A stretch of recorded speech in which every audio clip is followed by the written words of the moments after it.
હા ફાઇનલી ઉમંગભાઈ લગાડ્યું છે મસ્ત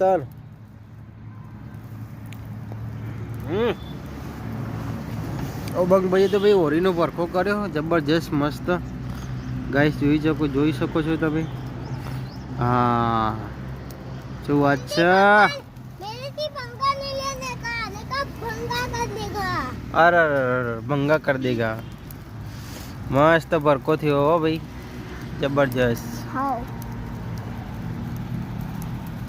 हाँ जोरदार આપણે તો હોળી થઈ જઈએ તો જવું નહીં પર લાગે હોળી જોવા જવું પડશે આ હોળીમાંનો હજી ગાઈસ મોટો ભરકો બતાવશું તમને ઓકે ગાઈસ તો લાઈક કરી સબસ્ક્રાઇબ કરજો મીઠાપુરમાં મળીએ જય માતાજી જોઈ શકો તો મોટો ભરકો હા જબરજસ્ત મજા પડી ગઈ ગરમી થઈ ગયા